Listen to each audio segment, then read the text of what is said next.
여러분은 정말 신앙생활하면서 자유하십니까? 여러분은 정말 마음에 평안함과 자유가 있으세요? 예, 이 아멘이 되게 현찮은데, 여러분은 정말 자유하십니까? 우리가 살아가면서 이 육신적으로도 자유해야지만 이 정신적으로 또 영적으로도 정말 자유한 것이 얼마나 중요한지 모릅니다. 근데 많은 사람들이 정말 살아가면서 이 심적으로 묶여있는 것들이 참 많아요. 그래서 정신적으로 영적으로 이 자유함이 없이 살아가는 그런 사람들을 많이 보게 됩니다. 그런데 이 자유함은 정말 믿음과 밀접한 관계가 있어요. 믿음만큼 자유함을 누리게 되는 것을 볼 수 있습니다. 여러분, 사도 바울 보십시오. 사도 바울은 감옥에 갇혔어요. 복음을 전하다 감옥에 갇혀서 매를 맞고 정말 몹시 고통 가운데 감옥에 있었습니다. 여러분, 감옥이라고 하는 것은 정말 육신적으로 자유함이 없는 거죠. 자기 마음대로 할 수 있는 게 하나도 없는 거예요. 그러니까 빌립보 성도들이 정말 사도 바울을 생각할 때 얼마나 안타깝습니다. 얼마나 걱정이 돼요. 그런데 바울은 자신을 염려하고 걱정하는 성도들을 향해서 빌립보서 4장 4절에 이렇게 말씀하십니다. 주 안에서 항상 기뻐하라. 내가 다시 말하노니 기뻐하라. 그러니까 바울에게는 정말 육신적으로는 이 묶여서 자유함이 없지만 영적으로 이 마음으로는 즐거움이 넘치고 있음을 말씀하고 있는 겁니다. 그러니까 이 사도 바울만큼 참 이 자유함이 있는 이런 사람들을 참 어떤 사람이냐? 바로 믿음의 사람이다. 믿음만큼 그런 묶일 수밖에 없는 그 어려운 환경을 초월해서 자유함을 누리고 살게 된단 말이에요. 여러분, 로마서 1장 17절에 이렇게 말씀하십니다. 복음에는 하나님의 의가 나타나서 믿음으로 믿음에 이르게 하나니 기록된 바 오직 의는 믿음으로 말미암아 살리라 함과 같으니. 그러니까 복음을 깨닫게 되면 믿음을 갖게 되고 이 믿음의 사람이 되는 것을 볼 수 있습니다. 그래서 신앙생활은 바로 이 세상 사람들이 이해할 수 없는 그러한 이 자유함이 있는 이러한 삶이 바로 믿음의 삶인 것입니다. 우리 사랑하는 성도 여러분, 정말 우리 성도님들에게 자유함이 있기를 바랍니다. 자, 오늘 이 본문의 이 히브리서 11장은 이 믿음의 영웅들에 대해서 열거하고 있습니다. 그 중에 첫째 바로 이 모세를 보십시오. 자, 이스라엘 백성들이 430년 동안 종살이 하면서 정말 고통 가운데 있다가 이제 애굽에서 나왔어요. 애굽에서 나왔는데 나온 곳이 어디냐면은, 자, 앞에는 홍해 바다가 있고 뒤에는 애국 군대가 추격해 들어오고 있는 거예요. 그러니까 정말 이 상황 가운데서 모든 이스라엘 백성들이 모세를 향해서 불평하고 원망합니다. 우리가 매장지가 없어서 여기 와서 죽어야 되느냐? 환경적으로 보니까 너무너무 급박한 상황이죠. 이때에 출애굽기 14장 14절에 모세는 이렇게 선포합니다. 여호와께서 너희를 위하여 싸우시리니 너희는 가만히 있을지니라. 잠잠해. 하나님께서 하시는 것을 보라. 그렇게 정말 말하고 있는 이 모세, 그 어려운 환경 속에서도 모세에게 있어서는 참 하나님을 의지하는 이 믿음이 있었기 때문에 그 환경에 묶이지 않는 걸 볼 수 있습니다. 그리고 결국 하나님의 역사가 일어났습니다. 홍해가 갈라졌어요. 그리고 구원의 역사가 일어났던 걸 볼 수 있습니다. 이게 믿음의 역사인 것입니다. 엘리야는 이 3년 6개월 동안 비가 오지 아니하는 그런 환경 속에서 모든 사람들이 이제 두려울 수밖에 없는 그런 나라가 망해져 가는 가운데서 그는 주의 음성을 들었습니다. 그리고 하나님 앞에 간절히 기도할 때 하늘문이 열리고 하나님께서 비를 쏟아 부어 주시는 이런 놀라운 응답을 경험했습니다.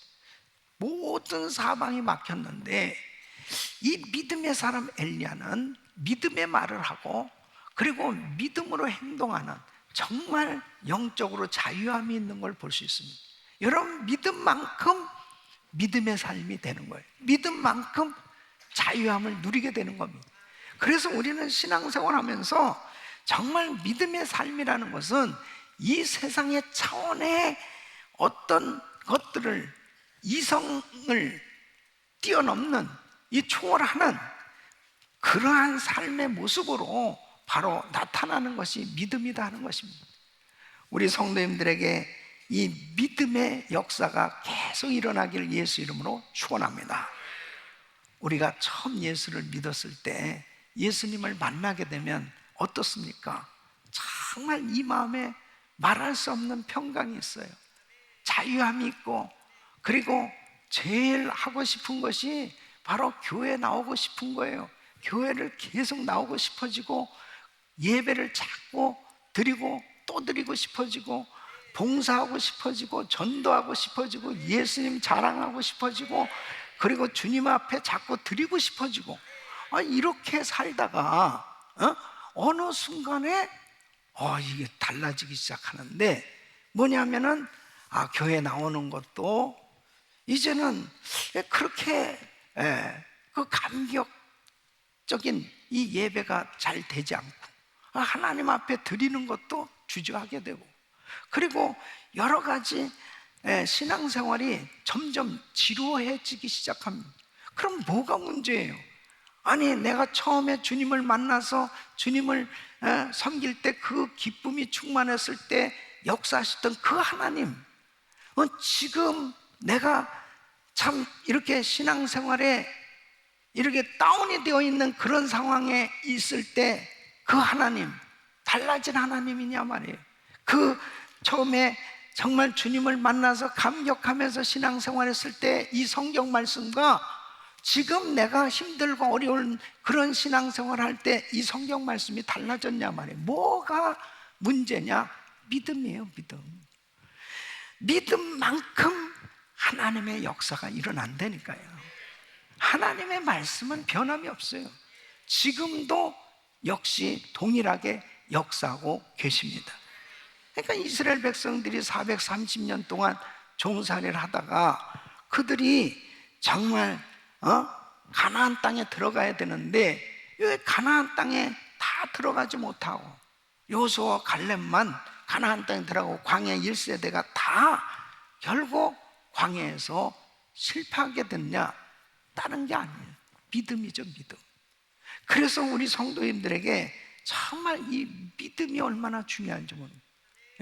특별히 하나님께로부터 많은 은혜를 받은 성도들, 이 은혜를 잘 간직해야 될 줄로 믿습니다.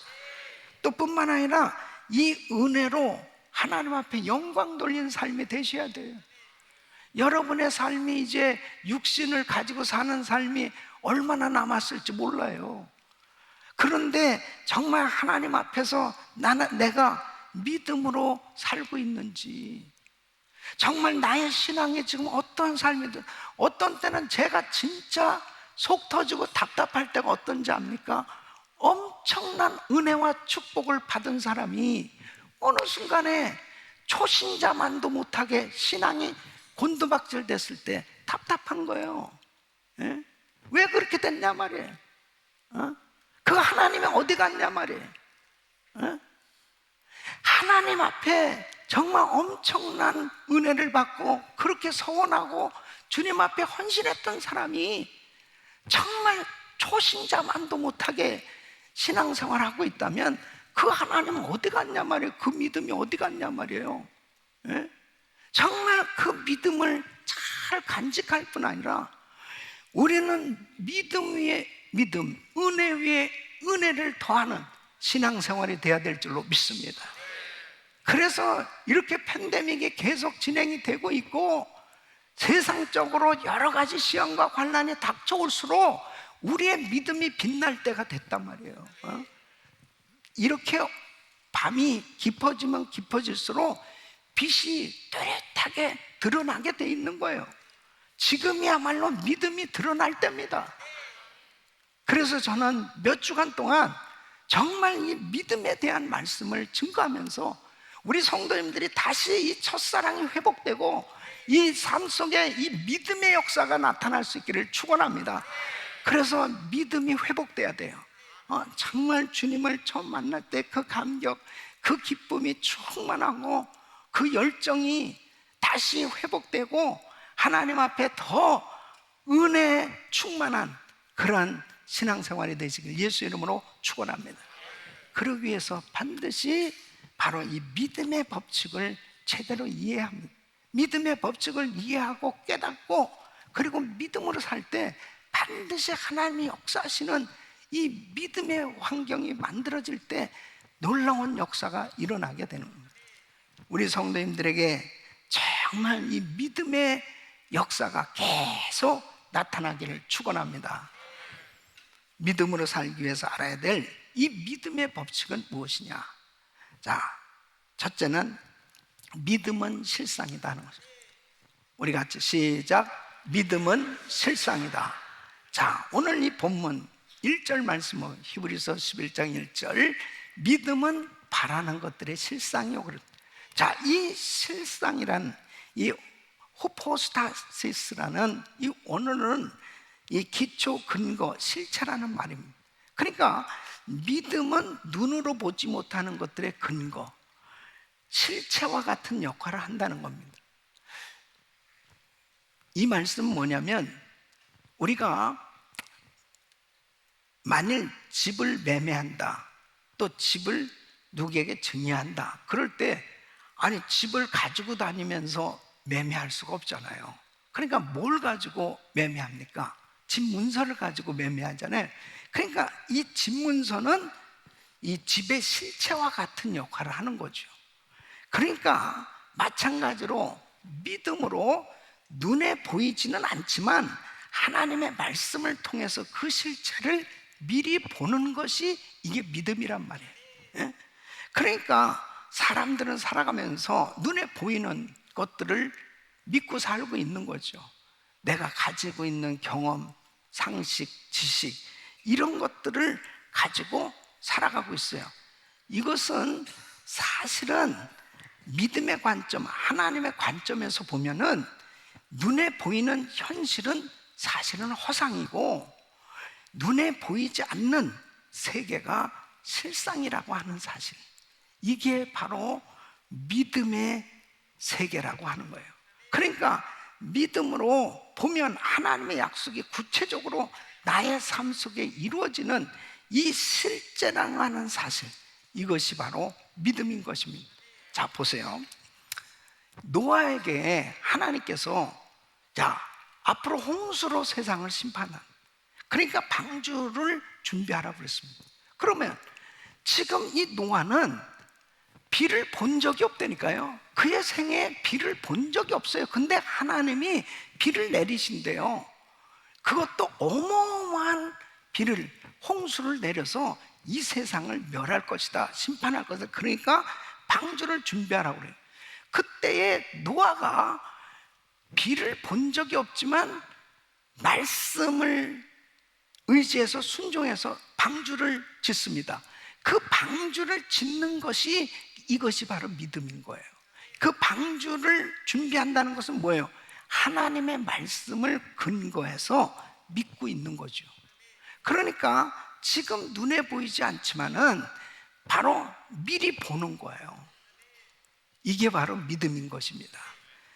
창세기 2장 5절에 보면 여호와 하나님이 땅에 비를 내리지 아니하셨고 경작할 사람도 없었으므로 들에는 초목이 아직 없었고 밭에는 채소가 나지 아니하였습니다. 그러니까 비를 본 적이 없다니까요.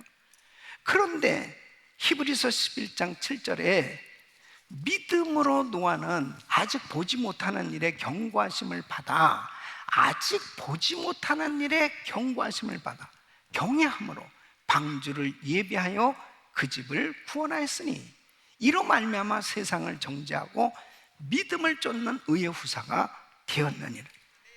사랑하는 성도 여러분, 세상 사람들은 그냥 보이는 것, 그것만을 쫓아 사는 거예요. 그렇기 때문에 이 보이는 것, 이것이 정말 믿음의 관점으로 보면 얼마나 허상이라고 하는 것을 알 수 있잖아요. 하나님의 말씀을 믿어야 되는 것입니다. 그 말씀을, 그 약속을 믿는 것이 미리 그 실체로 나타나는 것을 보는 거예요. 이것이 믿음. 자, 보세요. 누가복음 5장에 보면 이 베드로가 밤새도록 그물을 던졌는데 물고기 한 마리도 잡지 못하는 거예요. 그런데 바로 우리 예수님께서 깊은 곳에 그물을 던지라고 그래요. 자, 밤새도록 그물을 던졌지만 물고기 한 마리 잡지 못하는 것은, 이것은 지금 현실입니다. 자, 현실. 그러니까 한 마리도 잡지 못했습니다. 그래요. 근데 예수님은 깊은 곳에 그물을 던지라고 그래요. 근데 베드로는 사실은 다 해봤어요. 네. 근데 현실로는 안 되는 거예요. 불가능한 거예요. 그런데 바로 그러기 때문에 그물을 접은 거죠. 그런데 예수님은 이제 깊은 곳에 그물을 던지라고 그래요. 그 말씀에 순종해서 그물을 던지는 것, 그 깊은 곳에 그물을 던지라고 하는 것, 그것이 바로 실체인 거예요. 그것을 믿음으로 내가 순종해서 받아들였을 때 믿음의 역사가 일어나는 겁니다. 그게 실체로 나타나는 거예요.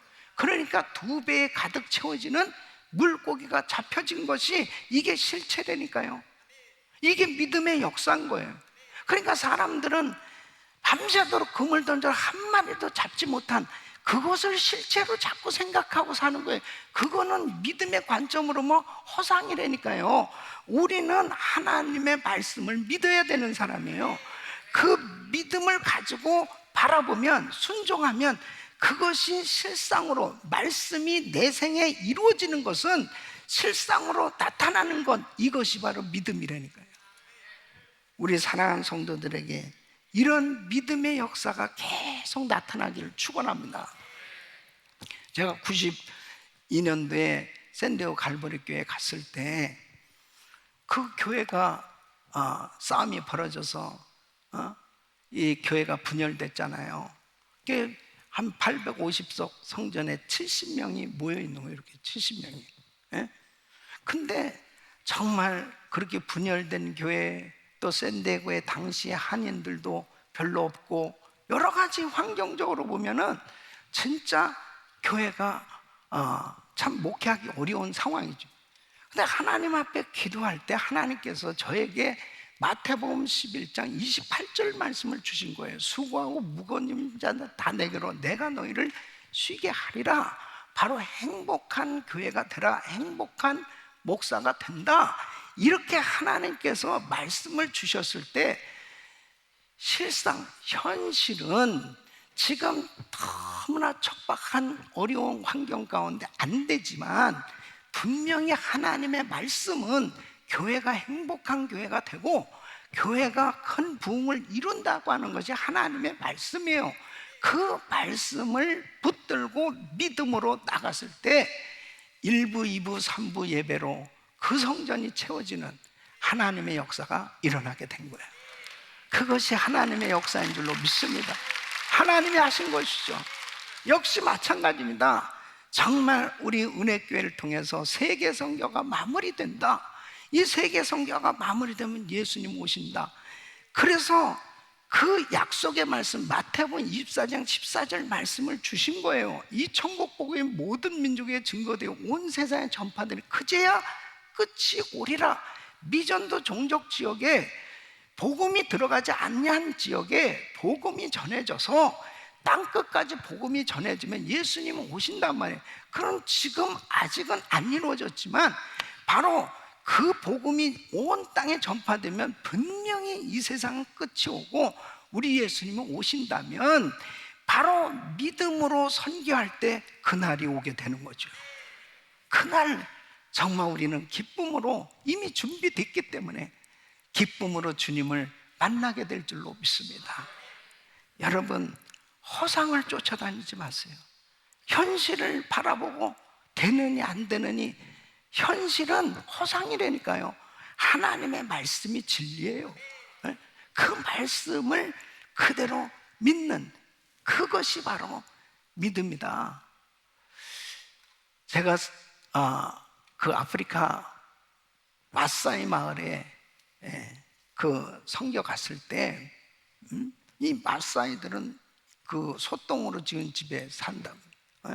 근데 뭐 그 대지가 얼마나 강활한지 모릅니다. 그런데 뭐 사는 집들은 띄엄띄엄 이렇게 떨어져 있지 않습니까? 근데 거기에 정말 처음 복음을 전하게 된 겁니다. 근데 이 기도하는데 여기다가 교회를 세웠으면 좋겠다, 여기다 학교를 지었으면 좋겠다. 땅은 뭐 너무 많으니까, 예? 그리고 집 짓는 것도 거기는 뭐 이렇게 돈 많이 들어갈 것도 없어. 그냥 벽 치고 그래도 위에다 그냥 올리면은 그냥 교회고 그냥 학교라니까요. 뭐 바닥도 그냥 흙바닥에서 그냥 그렇게 생활들 하니까, 그러니까 뭐 간단. 그 전자 기도했는데 3년 후에 갔는데요, 너무너무 감격스러운 광경을 본. 교회도 가득 차고 학교도 가득 차고, 그리고 그 아이들이 나와서 장기 자랑을 하는데 성경 구절을 암송하고, 그리고 예배를 드리는데요, 우리는 세 끼 먹고도 그렇게 찬양을 못해. 근데 거기는 한 끼 먹고도 그냥 들고 뛰는데, 하여튼 우리가 힘들어가지고 야 이제 그만 좀 해라, 그만 좀 해라, 그럴 정도로 막 충만한 거예요. 여러분, 그 땅에 아무것도 안 보였었는데 여기가 교회가 됐으면, 여기 학교가 됐으면 좋겠다, 믿음으로 바라보고 기도했더니 그것이 실상으로 이루어진 거예요. 사랑하는 성도 여러분, 이게 믿음의 삶입니다. 현실만 바라보고 사는 게 아니고 우리는 약속의 말씀을 붙들고 하나님이 하실 일을 기대하면서 믿음의 역사가 날마다 일어나기를 축원합니다. 두 번째는 믿음이 현실의 반증이다. 우리 같이 읽습니다. 시작. 믿음이 현실의 반증이다. 자, 1절 말씀. 믿음은 바라는 것들의 실상이요 보지 못하는 것들의 증거니거든요. 이 증거니는 어떤 사실을 증명하는 증거입니다. 그래서 원어로 보면 이것은 꾸짖다, 고친다, 그런 의미가 있어요. 다시 말씀드리면, 설명을 하자면 법정에서 변호사들이 변론을 합니다. 그럴 때 이 변호사들은 서로 상대방의 잘못된 것, 이 오류를 지적하면서 그것에 대해서 잘못이 있다는 것을 확실하게 증명해야 이기잖아요. 그러니까 바로 자신들이 주장하는 이 견해가 옳다고 하는 것을 증명해야 돼요. 이와 마찬가지로 믿음이라는 것은 도무지 납득할 수 없는 이런 불가능한 절망적인 이런 현실이지만, 바로 믿음으로 보는 이 현실을, 바로 지금의 불가능한 현실을 반박하는 거예요. 이것이 바로 믿음이라는. 좀 더 쉽게 이해가 될 수 있는 것은, 아브라함에게 내가 너로 큰 민족을 이루게 해주겠다고 그렇게 약속을 주셨어요. 근데 현실로 보면은 10년이 지나도 애가 없고 20년이 지나도 사라는 점점 나이가 늙어져 가지고 이제 경수가 다 끊어졌어요. 죽은 몸과 같이 돼. 의학적으로는 애를 낳을 수가 없습니다. 89세. 그 다음에 아브라함 99세에 하나님이 이렇게 말씀하시는, 야, 내년 이맘때면 아들을 얻게 될 거야. 자, 하나님의 말씀은 현실로는 도무지 납득이 될 수 없는 이런 불가능한 절망적인 현실에 그냥 된다는 말씀을 하고 계세요. 자, 그러면 믿음이라고 하는 것은 지금 불가능한 현실에 대해서 반박하는 거예요. 불가능한 현실이 가능하게 된다는 거예요. 가능하게 된다는 거예요. 100살의 아들을 낳을 수 있다는 거예요. 이것이 바로 믿음이란 거예요. 그런데 여러분 어떻게 됐습니까? 그 믿음대로 아브라함, 사라는 아들을 얻게 된 겁니다. 사랑하는 성도 여러분, 믿음은 영적으로 정말 하나님의 약속을 붙들고 현실적으로 불가능한 것을 믿음으로 반박하는 거죠. 이렇게 믿음으로 사시기를 축원합니다. 그래서 로마서 4장 18절 22절 보면 아브라함이 바랄 수 없는 중에 바라고 믿었으니 이는 내 후손이 이 같으리라 하신 말씀대로 많은 민족의 조상이 되게 하려 하심을 인함이라. 그가 100세나 되어 자기 몸에 죽은 것 같음과 사라의 태에 죽은 것 같음을 알고도 어떻게 해요? 믿음이 약하여지지 아니하고, 믿음이 없어 하나님의 약속을 어떻게 해요? 의심치 않고 믿음에 견고하여져서 하나님께 영광을 돌리며 약속하신 그것을 또한 능히 이루실 줄을 확신하였으니 그러므로 이것을 저에게 의로 여기셨느니라.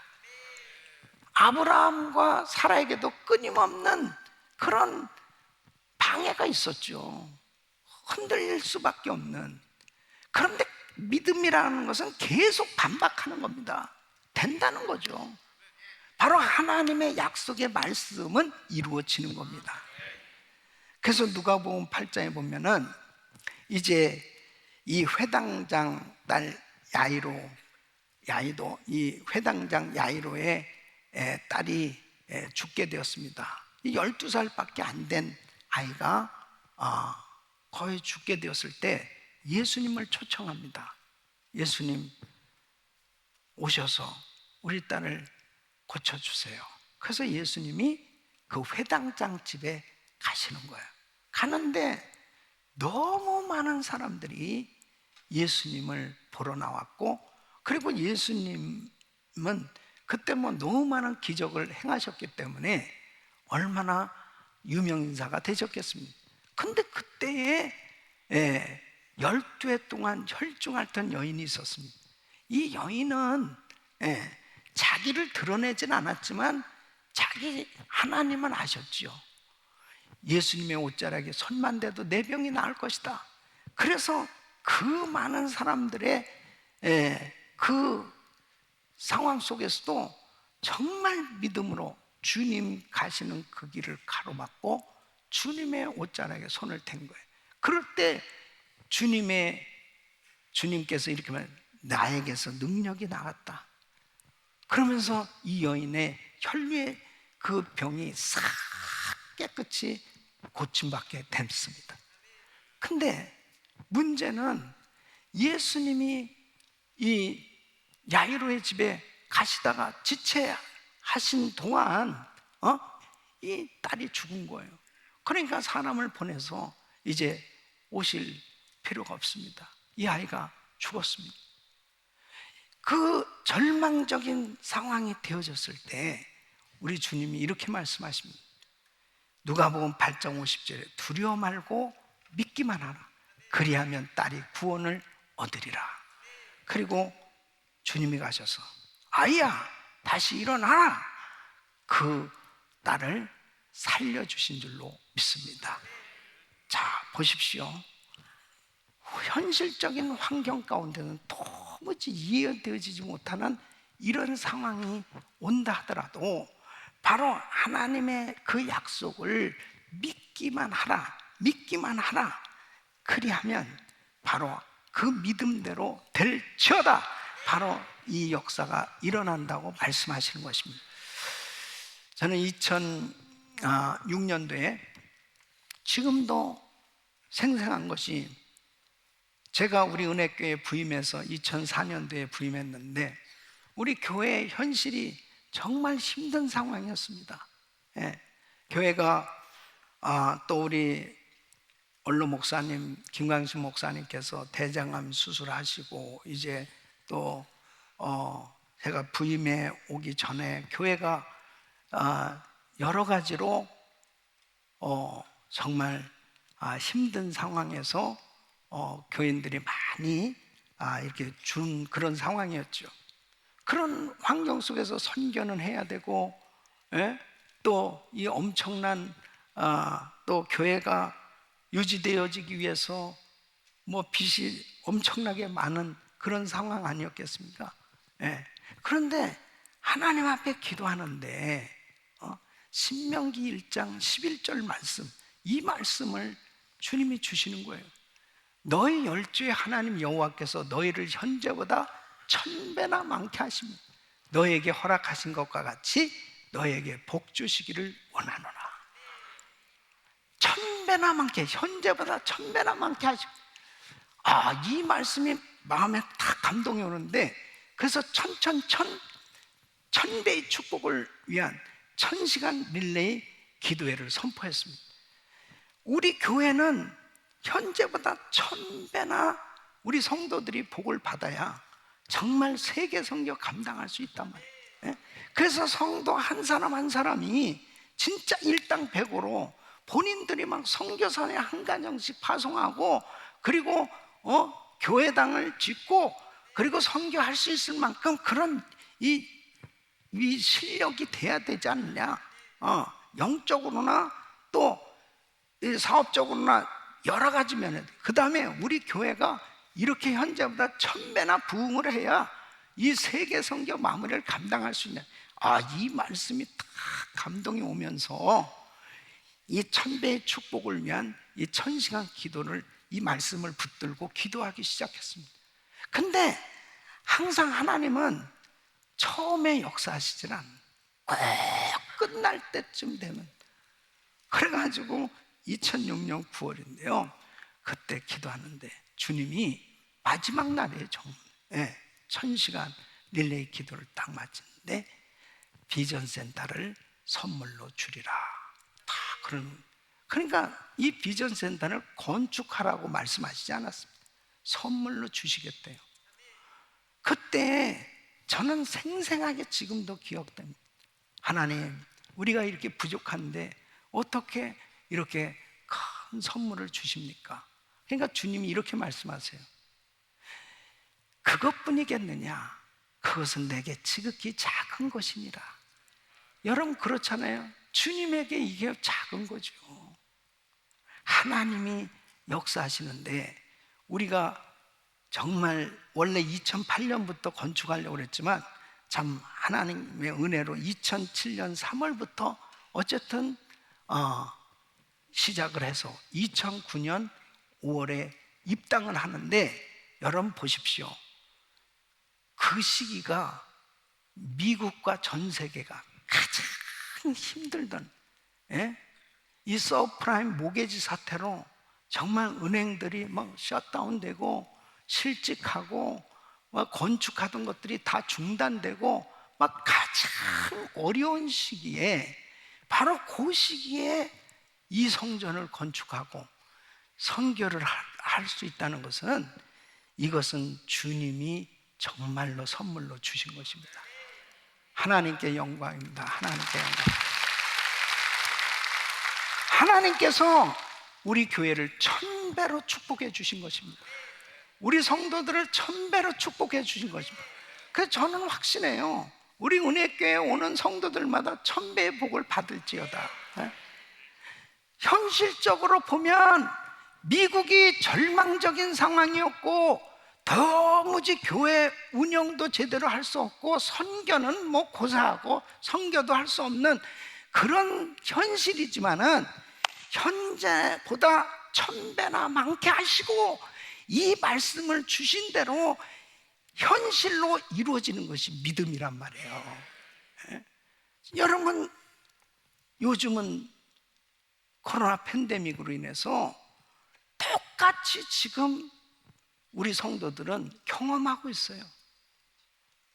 정말 이 엄청난 어려운 현실 속에서 어떻게 우리가 선교하고 하나님의 일을 감당해야 될 것이냐. 그런데 하나님은 지금도 우리와 함께하고 계시고, 지금도 역사하고 계신 그 하나님, 그 하나님의 손이 짧아졌냐 이거예요. 그 하나님의 능력의 손이 짧아졌냐 이거예요. 하나님이 하시면 되는 거죠. 그러니까 지금이야말로 믿음이 더더욱 절실히 필요할 때, 믿음을 가진 성도들이 믿음을 발휘하는 역사가 일어날 때 바로 이 어두운 세상 가운데 빛을 비추는 위대한 역사가 일어나게 될 줄로 믿습니다. 이게 믿음이다. 세 번째는 두려움과 의심을 대적해야 됩니다. 두려움과 의심을 대적합니다. 여러분, 믿음의 역사를 방해하는 사탄이 있어요. 이 사탄이 두려움을 가져다 줍니다. 의심을 가져다 줍니다. 그래서 두려움에 사로잡히면 믿음의 역사가 일어나지 않는 것입니다. 여러분, 두려움이라고 하는 것은 절대로 감정이 아닙니다. 이건 사탄이 가져다 주는 영입니다. 그러니까 벌써 이 두려운 마음이 딱 생겨지면 그때부터 다리가 떨립니다. 건강한 사람이 건강검진을 갔는데 당신 암이군요. 딱 듣는 순간에 다리가 후들후들 떨리면 야, 나는 이제 죽는구나. 근데 나중에 오진이라고 판명이 됐을 때 건강하던 사람이 갑자기 마르고 그 다음에 이제 죽는다고 그러니까 다 사람들 모아놓고 바이바이 그러면서 그렇게 인생 끝나는 것 같이 지냈는데 나중에 알고 보니까 오진이었던 사람. 예? 그랬을 때 그거 뭐예요? 예? 두려움이 싹 들어오는 순간에 건강하던 사람도 그냥 죽는 거야. 그게 사탄 마귀가 역사하는 겁니다. 의심을 딱 가져다 줬는데 아담과 하와에게 야, 선악과 먹으면 넌 눈이 밝아져서 하나님과 같이 돼. 그 의심이 딱 생겨지는 거예요. 이거 하나님도 이기적이시네. 같이 나눠 먹지 왜 먹지 말라고 그래. 그러면 의심이 싹 들어오는 이 사탄 마귀가 아주 교묘하게 역사하는 거예요. 그 의심 때문에 믿음 다 잃어버리고 에덴 동산에서 쫓겨난 거예요. 오늘날도 마찬가지입니다. 예수 그리스도 안에서 하나님의 엄청난 은혜를 우리에게 부어주시고 약속을 주셨는데 이 두려움, 의심이 싹 들어왔을 때 결국은 넘어지게 되는 걸 볼 수 있습니다. 사랑하는 성도는 두려움, 의심을 쫓아버리길 축원합니다. 축원합니다. 축원합니다. 이 두려움과 의심이 싹 사라져야 됩니다. 예? 하나님께서 역사해 주신 바로 믿음을 가져야 믿음의 역사가 나타납니다. 그러니까 마태복음 14장에 보면 예수님께서 무리를 걸어오시는 거예요. 그러니까 베드로가 주시거든 저를 명해서 무리를 오라 하소서. 그래, 자 오라. 그러니까 베드로가 무리를 걷는 겁니다. 그 무리를 걸었다는 것은 원래 걸을 수 없는 거예요. 그런데 주님의 말씀에 순종했을 때 믿음으로 무리를 걸은 거죠. 그런데 여러분 30절로 31절 보면 바람을 보고 무서워 빠져가는지라 소리질러 가로되 주여 나를 구원하소서 하니 예수께서 즉시 손을 내밀어 저를 붙잡으시며 가라사대 믿음이 적은 자요 왜 의심하였느냐. 빠지는 그 순간, 바다에 빠지는 그 순간, 바로 의심하는 그 순간, 하나님의 말씀을 의심하는 그 순간 바다에 빠진 거예요. 우리가 신앙생활하면서 지금도 역시 마찬가지입니다.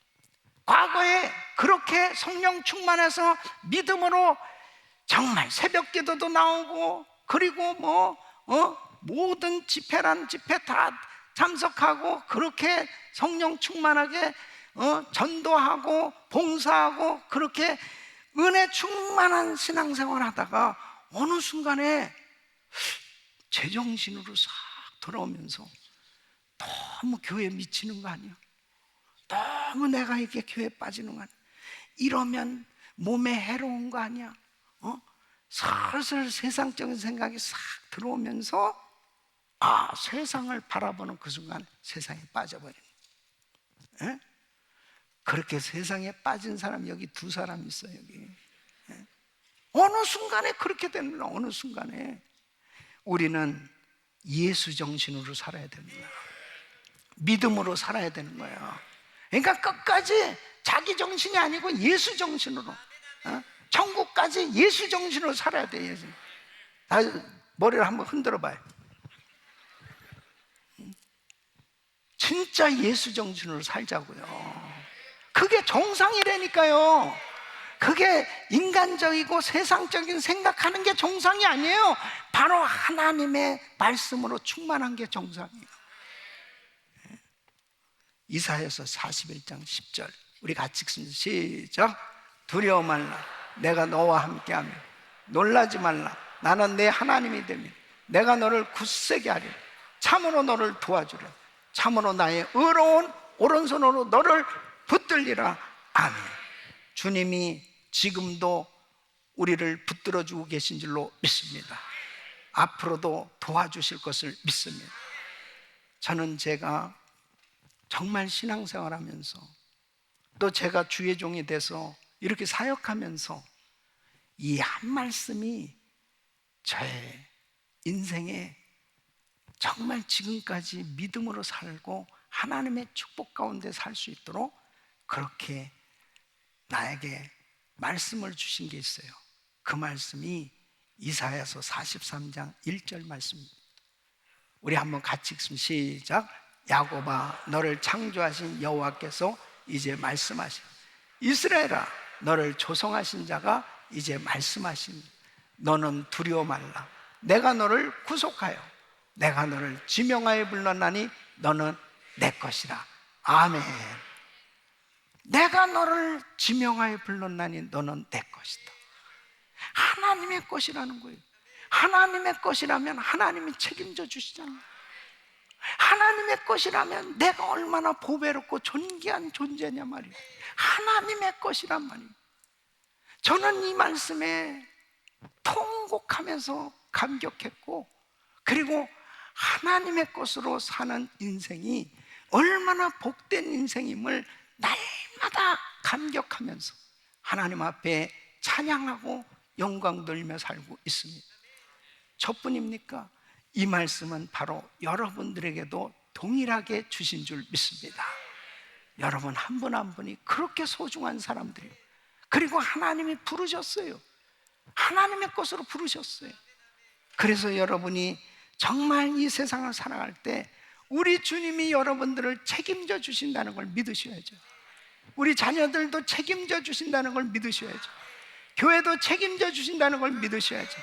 그렇다면 우리 성도들 마음 가운데 이 믿음을 가지고 살아가야 믿음의 역사가 나타나게 되는 것입니다. 우리 성도들에게 자유함이 있는가? 정말 어렵고 참 답답하고 힘들고 어려운 현실들이 끊임없이 우리에게 닥쳐올 때가 있어요. 요즘 어떤 분들은 공황장애, 우울증, 불면증 이런 데 시달리는 성도들도 많이 있습니다. 그런 병들이 왜 오느냐? 바로 세상적인 거에 묶여있기 때문에 오는 거예요. 자유함을 받기를 바랍니다. 바로 하나님이 책임져 주신다. 우리가 이제 하나님 앞에 분명한 꿈을 가져야 돼요. 이 천국 복음이 모든 민족에 증거되면 바로 우리 예수님은 오시는 거예요. 그럴 때 우리는 어떤 모습으로 주님 앞에 설 것인지. 요한계시록 22장 12절 보라 내가 속히 오린 내가 줄상이 내게 있어 각 사람에게 그의 일한 대로 갚아주리라. 여러분 육체를 가지고 사는 삶 한계가 있어요.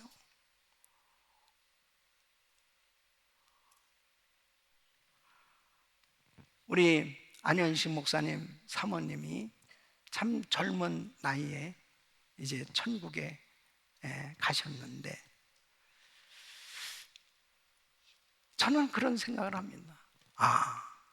올 때는 순서가 있지만 갈 때는 순서가 없고, 그리고 언제든지 주님이 오라 하면 언제든지 주님 앞에 가야 되는데, 항상 주님 앞에 설 준비가 되어 있는 게 얼마나 중요한가.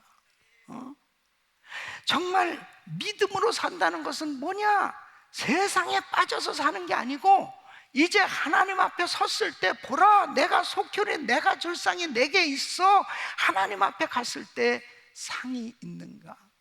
그리고 우리 주님이 너 잘했다, 그렇게 칭찬하시면서 면류관 씌워주시는, 이것이 바로 실상이거든요. 이것이 바로 현실이라는 사실은 믿음으로 살아야만 가능한 겁니다. 언제든지 주님 앞에 설 준비가 되는 거, 바로 믿음으로 사는 삶인 줄로 믿습니다. 그래서 우리 귀한 성도들이 항상 하나님 앞에 설 준비가 항상 되어 있는 거예요. 믿음으로 산 사람은 언제든지 기쁨으로 주님을 만나게 될 것입니다. 믿음은 바라는 것들의 실상이고 보지 못하는 것들의 증거입니다. 믿음의 작품을 만들어 주님 앞에 설 수 있는 그날이 있기를 예수 이름으로 축원합니다.